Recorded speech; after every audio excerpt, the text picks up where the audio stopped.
नमस्कार दोस्तों, आपका स्वागत है आपके अपने YouTube चैनल अद्भुत ज्ञान गंगा पर। चलिए शुरू करते हैं आज की कहानी। बहुत समय पहले चेन्नई जानी मद्रास में एक ब्राह्मण रहा करता था। वह ब्राह्मण देवी सरस्वती का पुजारी था। कहा जाता है कि उस समय देवी सरस्वती और देवी लक्ष्मी जी की आपस में नहीं बनती थी, इसलिए वह देवी सरस्वती का पुजारी ब्राह्मण बहुत निर्धन था। वह प्राचीन परंपरा के अनुसार अपने शिष्यों को पढ़ाता था। गुरुकुल की परंपरा के अनुसार गुरुकुल के कुछ शिष्य उसके लिए गांव-गांव जाकर भिक्षा मांगते। भिक्षा में जो भी मिलता था उसी से उनका गुजारा हो रहा था। उस ब्राह्मण की पत्नी के बच्चा होने वाला था। ऐसे में ब्राह्मण की पत्नी को बहुत चिंता होने लगी कि उसकी संतान का पालन पोषण इतनी गरीबी में कैसे होगा। इसी बात को लेकर ब्राह्मण की पत्नी अक्सर ब्राह्मण को उसकी गरीबी के लिए ताने मारने लगी। वह कहती कि ना जाने मुझे किन कर्मों की सजा मिली है, जो कि मेरा विवाह मेरे पिता ने एक कंगाल से कर दिया। ब्राह्मण को ये बात अच्छी नहीं लगती। उसे यह सुनकर बहुत दुख होता, लेकिन वह कुछ नहीं बोलता। पत्नी के इस तरह के ताने सुन सुनकर वह बहुत परेशान हो चुका था। एक दिन उसने एक फैसला लिया और उसने अपने सबसे प्रिय और सूझवान शिष्य को बुलाकर गुरुकुल की सारी जिम्मेदारी उसे दे दी। इसके बाद वह 4-5 महीने में लौटने का आश्वासन देकर धन कमाने के लिए राजधानी चला गया। ब्राह्मण के जाने के बाद वह शिष्य अपनी सारी जिम्मेदारियां ईमानदारी के साथ निभाने लगा। आसपास के गांव के लोगों को जब ब्राह्मण के जाने का पता चला तो सब लोगों ने मिलकर ब्राह्मण के यहाँ अनाज और जरूरत का बाकी सामान भिजवा दिया। वह शिष्य आश्रम में बाकी शिष्यों को शिक्षा देने लगा। इस तरह सब कुछ सही रास्ते पर चलने लगा। उसके बाद एक रात को ब्राह्मणी ने पुत्र को जन्म दिया। दरवाजे के पास खड़े शिष्य को जब यह पता चला तो उसने सोचा कि आगे क्या क्या करना है। इस बारे में मुझे गांव के बुजुर्गों से सलाह लेनी चाहिए। वह जाने ही वाला था कि इतनी देर में एक दुबला पतला सा ब्राह्मण लाठी के सहारे चलता हुआ वहां आया। उसकी वेशभूषा देखकर उस शिष्य को लगा शायद वह कोई भिखारी है। शिष्य बोला कि ओ बाबा, तुम कौन हो? आधी रात को यहाँ कैसे आना हुआ? उस दुबले पतले ब्राह्मण ने जवाब दिया कि अभी यह मत पूछो कि मैं कौन हूँ, मुझे कुछ काम है, बस तुम मुझे अंदर जा लेने दो। शिष्य दरवाजे पर रास्ता रोके हुए खड़ा था। वह बोला कि ऐसे कैसे जा लेने दो, कम से कम आप अपना परिचय तो दीजिए, और भला आप इस स्थिति में एक असहाय स्त्री के पास कैसे जा सकते हैं?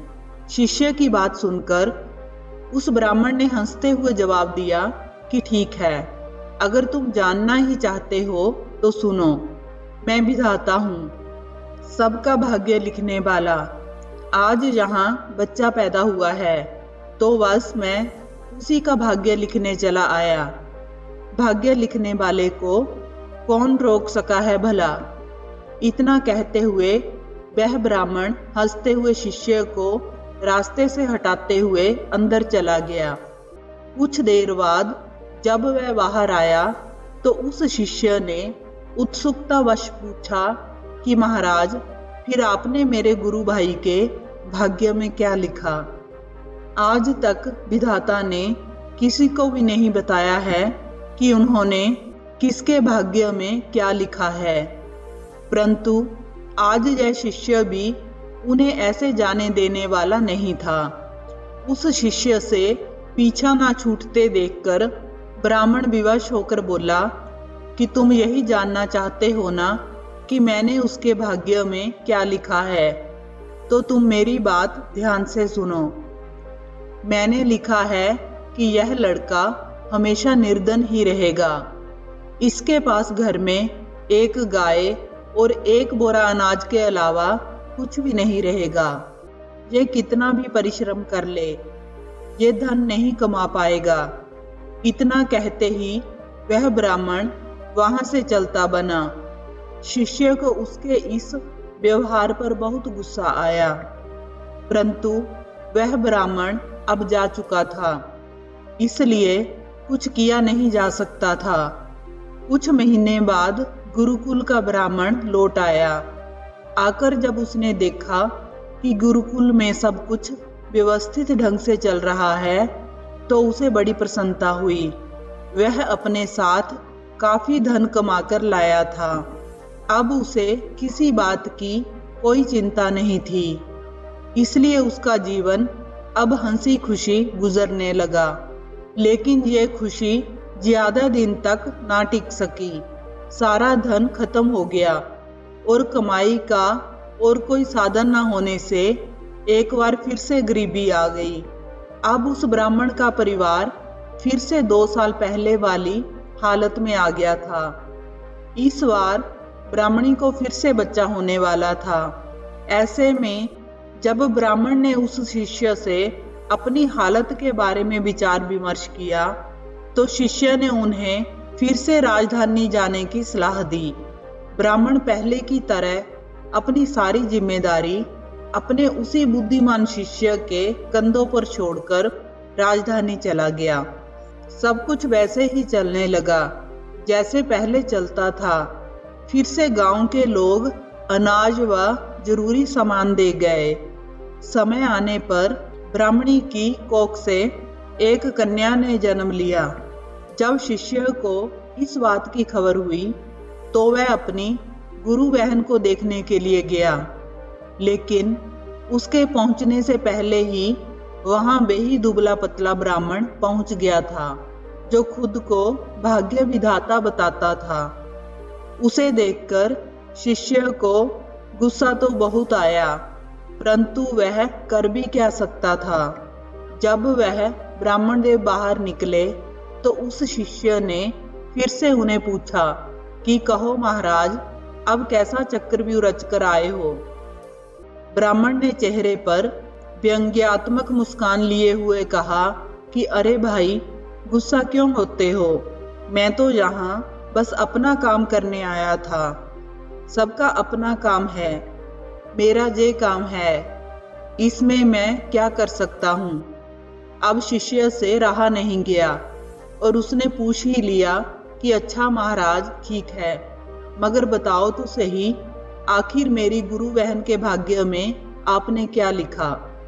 उसकी तरफ देखकर ब्राह्मण मुस्कुराया और बोला कि इस लड़की का विवाह नहीं होगा। हाँ, लेकिन इसे देखने वाले बहुत आएंगे, फिर भी ये सारा जीवन कुंवारी ही रहेगी। इतना सुनते ही शिष्य को गुस्सा आ गया और उसने गुस्से में उस ब्राह्मण को वहां से भाग जाने के लिए कहा। वह ब्राह्मण पहले की ही भांति मुस्कुराकर वहां से चला गया, लेकिन जाते जाते वह उस शिष्य के मन को अशांति दे गया था। वह शिष्य सोच में पड़ गया कि अगर ये सच में विधाता था, तो उसके गुरु भाई और गुरु बहन का भविष्य क्या होगा, उनका जीवन कैसे कटेगा। खैर, धीरे धीरे समय बीतने लगा। 1 साल, 2 साल, 3 साल करते करते कई साल बीत गए।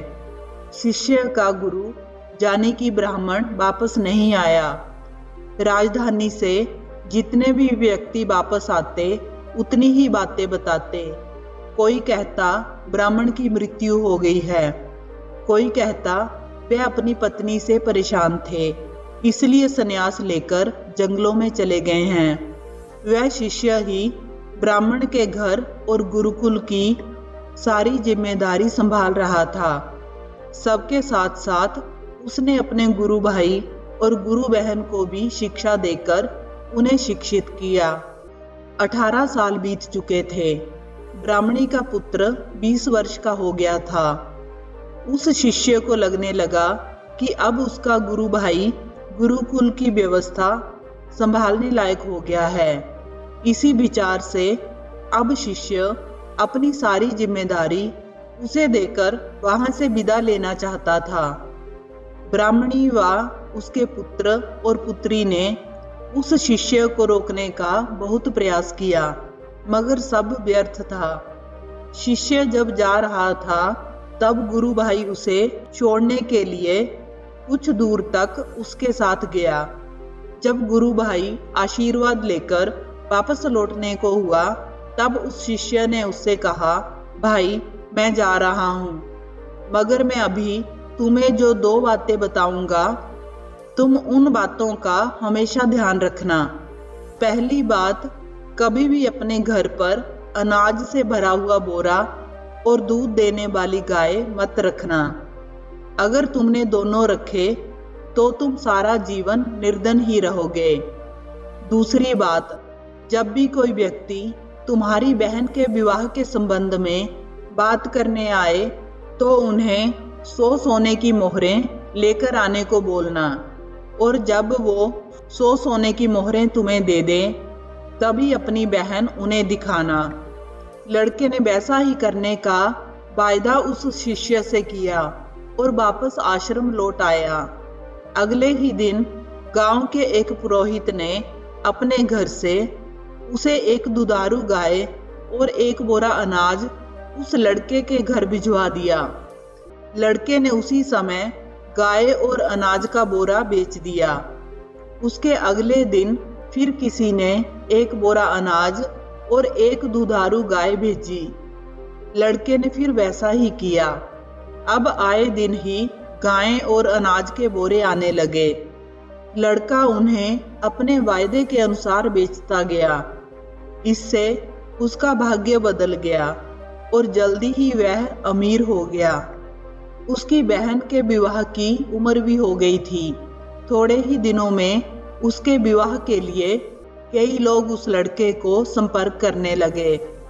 उस लड़के को अपना वायदा याद था। उसकी बहन को जो भी देखने आता वह उससे 100 स्वर्ण मुद्राएं ले लेता। इस तरह वह और भी धनी हो गया। उनका जीवन सुखमय हो गया। इसी तरह कई साल बीत गए। एक दिन उस शिष्य का मन हुआ कि क्यों ना वह अपने गुरु के परिवार को देखकर आए, देख लिया जाए कि उनका भाग्य कैसा चल रहा है। इसी विचार के साथ वह वहां के लिए चल दिया। अभी वह गांव के बाहर ही पहुंचा था कि उसे वही दुबला पतला ब्राह्मण एक गाय, एक बोरा अनाज और पोटली में मुद्राएं ले जाते हुए दिखा। शिष्य ने आवाज लगाते हुए कहा कि अरे महाराज, कहाँ जा रहे हैं?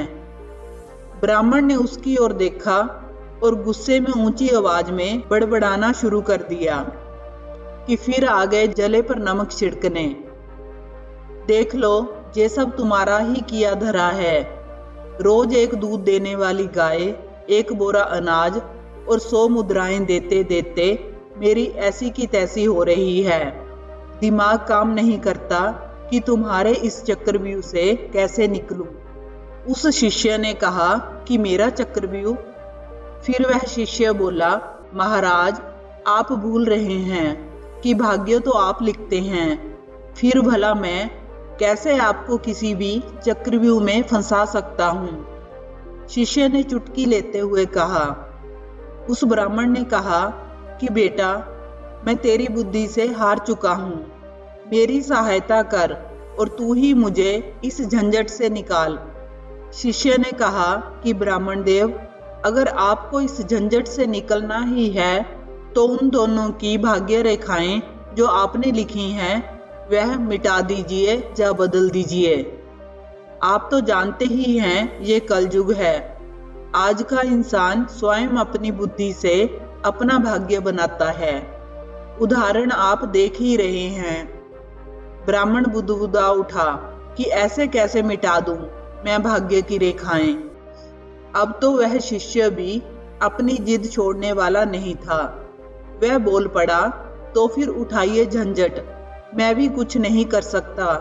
यह सुनकर ब्राह्मण जी तो मिन्नतें करने पर आ गए और बोले, अरे नहीं बेटा, मेरा कुछ ख्याल करो, कब तक मैं इसी काम में फंसा रहूंगा। अब तो वह शिष्य भी उसकी कमजोरी जान चुका था। वह भी साथ ही बोल पड़ा कि ठीक है ब्राह्मण देव, मैं भी मजबूर हूँ। मैंने भी अपने गुरु को वचन दिया है कि उनके परिवार का ख्याल रखूंगा। अब ऐसे में उनका साथ कैसे छोड़ दूं? वैसे भी इस दुनिया में कुछ पाने के लिए कुछ खोना तो पड़ता ही है, और फिर मुझे तो अपनी बहन का विवाह भी करना है। अगर आप मेरी बात मान लें तो आपको अपनी समस्या का हल मिल जाएगा। कुछ देर सोच विचार करने के बाद उस ब्राह्मण ने गाय, अनाज का बोरा और मुद्राओं की पोटली उस शिष्य को दे दी और बोले कि जाओ, मिटा दी उनके भाग्य की रेखाएं। तुम्हें उनका जैसा भी भविष्य बनाना है बना लो, मैं कोई रुकावट नहीं डालूंगा। लेकिन हाँ, मेरी एक विनती है कि इस बारे में तुम किसी को नहीं बताना, नहीं तो कोई भी मेरा आदर नहीं करेगा, किसी को मेरा भय नहीं रहेगा, जिसके कारण कोई मुझे याद नहीं करेगा। इतना कहते हुए वह ब्राह्मण वहां से चला गया, जो खुद को भाग्य विधाता बता रहा था। शिष्य ब्राह्मण को जाते हुए देखकर मुस्कुराने लगा और फिर से अपने गुरु भाई के परिवार को देखने के लिए उनके घर की ओर चल पड़ा। इससे तो ये सिद्ध हो गया कि भाग्य से अगर कोई गरीब परिवार में भी पैदा होता है तो अपनी बुद्धि, विवेक एवं कौशल से सभी सीमाएं लांघ के जीवन में सर्वोच्च स्थान हासिल कर सकता है।